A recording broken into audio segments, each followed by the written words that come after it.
வணக்கம் நண்பர்களே, welcome to movie critic channel. இன்னைக்கு நம்ம ரீசெண்டா தியேட்டர்ஸ்ல தமிழ் டப்பிங் உடன் வெளிவந்திருக்கிற பிரிடேட்டர் பேட்லேண்ட்ஸ் படத்தோட ரிவ்யூ பத்தி தான் தெரிஞ்சுக்க போறோம்.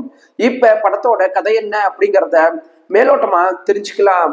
படத்தோட கதைக்கிழமை பிரிடேட்டர்ஸ் எல்லாருமே உயிர் வளர ஒரு கிரகத்துல ஆரம்பிக்குது. அந்த கிரகத்துல டெக் அப்படிங்கிற ஒரு பிரிடேட்டரை அவங்களுடைய இனமே ஒதுக்கி வைக்குது.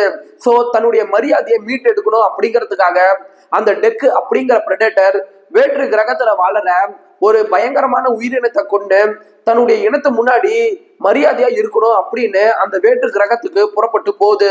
அந்த வேற்று கிரகத்துல தியா அப்படிங்கிற ஒரு ரோபோவை அந்த பிரிடேட்டர் சந்திக்குது. இதுக்கப்புறம் இவங்க ரெண்டு பேருமே நல்ல நண்பர்களா மாறுறாங்க.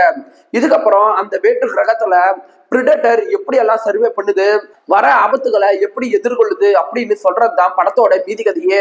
நீங்க இதுக்கு முன்னாடி வந்த பிரிடேட்டர் படங்களை பார்த்துருந்தீங்கன்னா, ஒண்ணு பிரிடேட்டர் பூமிக்கு வந்து மனிதர்களை வேட்டையாடுற மாதிரியும், இல்ல மனிதர்களை வேற்று கிரகத்துக்கு வர வச்சு வேட்டையாடுற மாதிரி தான் இருக்கும். ஆனா இந்த படத்தோட கதைக்களம் கொஞ்சம் வித்தியாசமா இருக்குது. படத்துல பிரிடேட்டர் தான் ஹீரோவே. ஆடியன்ஸுக்கு புதுவித ஒரு அனுபவத்தை தரணும் அப்படிங்கறதுக்காக கதைகளத்தை இவங்க புதுவிதமா முயற்சி பண்ணது நல்லாவே இருக்குது. இந்த படம் 1 மணி நேரம் 45 நிமிஷம் ரன் ஆகக்கூடிய ஷார்ட்டான படம். குயிக்காவே உங்களால பார்த்து முடிக்க முடியும். படத்துல டெக் அப்படிங்கிற பிரிடேட்டருக்கும் தியா அப்படிங்கிற ரோபோவுக்கும் இடையே நடக்கிற எமோஷன் காட்சிகள் நல்ல எமோஷன் கனெக்டை ஏற்படுத்துது. படத்துல வர ஆக்ஷன் சண்டை காட்சிகள்லாம் வேற லெவல்ல இருக்கிற அளவுக்கு மாசாவே இருக்குது. படத்துல பிரிடேட்டரோட கலாச்சாரம், பிரிடேட்டரோட போர் மரியாதையை பத்தி சொல்லியிருப்பாங்க. அதெல்லாம் நல்லாவே இருக்குது. படத்தோட கிளைமேக்ஸ்ல இந்த படத்தை அடுத்த பாகத்துக்கு வர மாதிரி லீடு கொடுத்து முடிச்ச விதம் நல்லாவே இருக்குது. படத்துல வர விஎஃப்எக்ஸை பார்க்கும்போது இந்த படம் பல கோடி மதிப்புல உருவாக்கப்பட்டிருக்குது அப்படிங்கிற ஒரு ஃபீல் வரதான் செய்யுது. குறிப்பா சொல்லணும்னா, வேற்று கிரகங்களை காட்சிப்படுத்தின விதங்களாகட்டும், ஆக்ஷன் சண்டை காட்சிகளை காட்சிப்படுத்தின விதங்களாகட்டும், வேற்று கிரக உயிரினங்களை காட்சிப்படுத்தின விதங்களாகட்டும், இந்த இடங்கள்ல விஎஃப்எக்ஸ் ஆனது தரமாவே இருக்குது.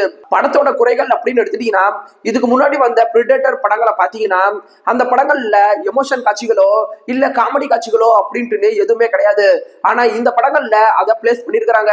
அதனால சில ஆடியன்ஸுக்கு அதை ஏத்துக்கிறதுக்கு கொஞ்சம் கஷ்டமா இருக்கும். இது இந்த படத்தோட ஒரு சின்ன ஒரு குறைதான். மற்றபடி படத்துல பெரிய குறைகள் அப்படின்ட்டு எதுவுமே கிடையாது. ஒரே வார்த்தையில சொல்லணும்னா, இந்த படம் நீங்க மிஸ் பண்ணாம பார்க்க வேண்டிய ஒரு தரமான படம் தான் இந்த படம். படத்துல ரத்தம் தெரிக்கிற வயலன்ஸ் காட்சிகள் பல இடங்கள்ல இருக்குது. ஸோ ஃபேமிலியோட பார்க்கறதுக்கு முன்னாடி யோசிச்சுக்கோங்க. இந்த வீடியோ உங்களுக்கு பிடிச்சிருந்துச்சுன்னா லைக் பண்ணுங்க, சப்ஸ்கிரைப் பண்ணுங்க, ஷேர் பண்ணுங்க, மறக்காம பெல் பட்டன் நமக்கு மறந்துடாதீங்க. நாம வேற ஒரு வீடியோல சந்திக்கலாம். அது வரைக்கும் நன்றி, வணக்கம்.